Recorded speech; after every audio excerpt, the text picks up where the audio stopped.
Hi guys, can you hear me? Well, even like you never seen the previous one that I made before, but like I can tell you, this is my 8th try to make the video for this problem because my kids just came in like one by one every single time, or like shouting outside and fighting and just like came knock the doors, and it was a really hard time. Okay, please understand, I'm really tired. If I fail this time, then I'm gonna make this video tomorrow. Okay, anyway, so let's try. Okay, here we go. We are talking about Laplace transform. Okay, so this problem, look at that. Your left hand side is second order linear differential equation, but your right hand side is not the continuous function, but it is step function. Okay, so like this case, like we can use Laplace transform. Okay, the previous method doesn't work. Okay, so let me show you how we can do it. Okay, here we go. It will be a little bit complicated, but like the best way is the practice. Okay, and try to getting familiar. Please like try to getting familiar with the Laplace transform table. Okay, that's really important. Okay, so here we go. So as we did before, I'm going to apply the Laplace transform. Then this guy can be written like this way: Laplace transform of linear property as well for is equal to Laplace transform of your right hand side. Okay, let's say it is GT. Okay, we're gonna take care of this later. Okay, we can take care directly, right? We don't have to like another writing. Okay, here we go. It's Laplace transform of sine t plus Laplace transform of u pi t and sine t minus pi, right? Then lifting, right? It is s squared ys minus s y0 minus y prime 0, and this one is just 4ys, and right hand side this one. Do you remember number, what is the number 5, right? Okay, so that is 1 over s squared plus 1 squared, right? Which is 1. We don't have to worry about 1 square, just 1. And look at this guy.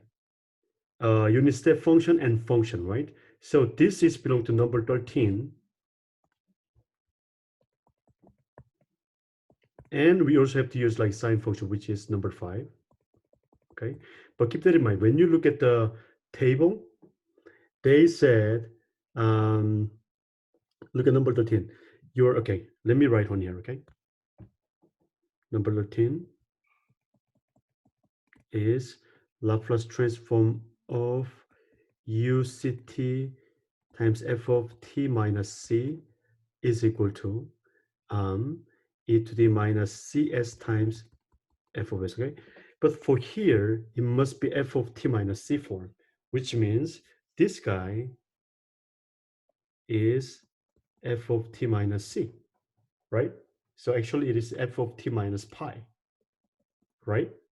Then from this one, I can say your f of t is sine t. Then I can say your f of s is equal to 1 over s squared 1. Does it make sense? Okay, so like second part, this like Laplace transform will be e to the, let me move this whole thing a little bit. No.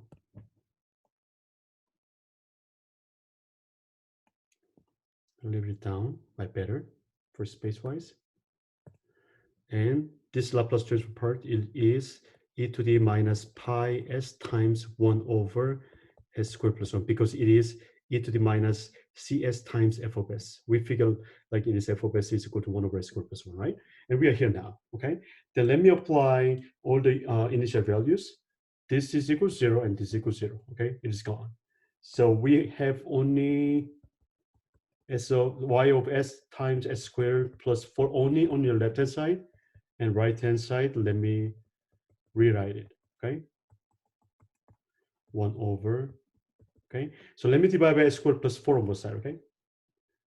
Then your ys is equal to 1 over plus 1, 4, plus e to the minus pi s times 1 over plus 1, okay? And as I told you, we have to practice a lot about the partial fraction, okay? So let's take this, okay? This guy will be written by a over plus 1 plus b over s plus 4, okay? You can do that, okay? When you do this one, you can easily find your a is 1/3 and b is negative 1/3, okay? Then let me rewrite this one with the partial fraction, okay? It is equal to 1/3 times 1 over s squared plus 1 minus 1/3 times 1 over s squared 4 plus 4, but like I would love to write like 2 squared instead of 4. You understand what I'm saying, right? And the second part is same thing, e to the minus pi s, then 1/3 1 over s squared plus 1 minus 1/3 1 over s squared plus 2 squared. We are here, right? Now look at that. And this one came from this one came from number 5, right? Let me write number 5 here, okay? 5 is what? Laplace transform of sine at equal to a over s squared plus a squared, okay? But important thing is this guy. You have a here and you must have a e here, okay? These are same number. Look at the first one. Oh, it is 1 and 1. That's perfect because 1 is square, right? And but this one, it is exactly this form, but like you have like 2 square on your denominator, but like there's no 2, right? Then we have to make 2. Whatever you multiply 2, then you have to divide by, okay? And I will do the same thing. 2 and divide, okay? So let me rewrite whole this thing and like, double check with the table, okay? It is equal to 1/3 1 over s squared plus 1 squared minus 1 over 6 2 over s squared plus 2 squared plus e to the minus pi s and 1/3 1 over s squared plus 1 squared minus 1 over 6 2 over s squared plus 2 squared. That is perfect now. Okay, perfect. Now it is time to take care like inverse Laplace transform because it is ready. Here we go. Then yt, which is inverse Laplace transform of your ys is equal to, look at this guy, is 1/3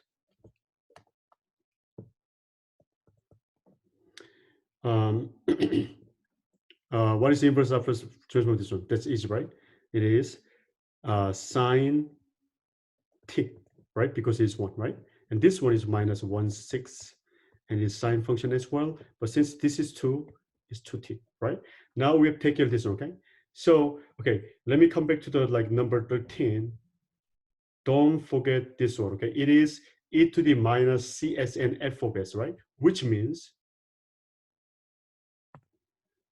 this whole part is, let's say it is fs, okay? Then, okay, let me like take care of this part, okay? Since you have like e to the minus pi s, it is below number 13, right?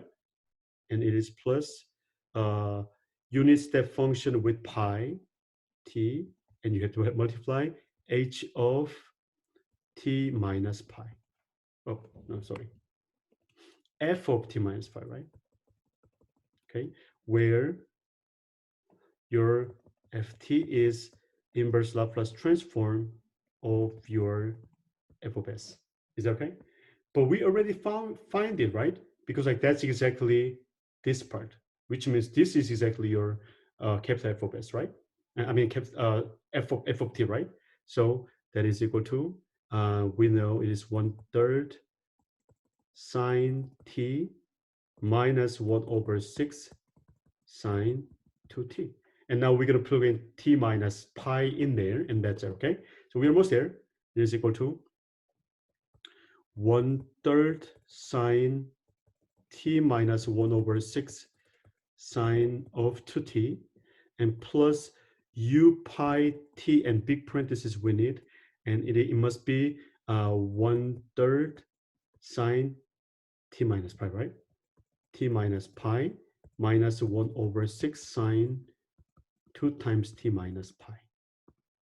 Are we doing so far? Okay, this is yes, okay. But if you want me to simplify a little bit more, yes, I can do it because we know about this guy. Okay, sine t minus pi is minus sine t, and this guy is 2t minus 2 pi, right? 2 pi is just a rotation, right? Which means that's exactly equal to sine 2t. Then with this simplification, and let me distribute your u pi t, then I can write like this way. But it's up to you, okay? You can stop here. That is correct answer as well. But also, we can simplify like this way. Fortunately, for now, I'm safe. My son is not coming. Oh my goodness, it's just, minus 1/3 u pi t sine t, and it is minus 1 over 6 u pi t times sine 2t. Let me double check it is correct or not.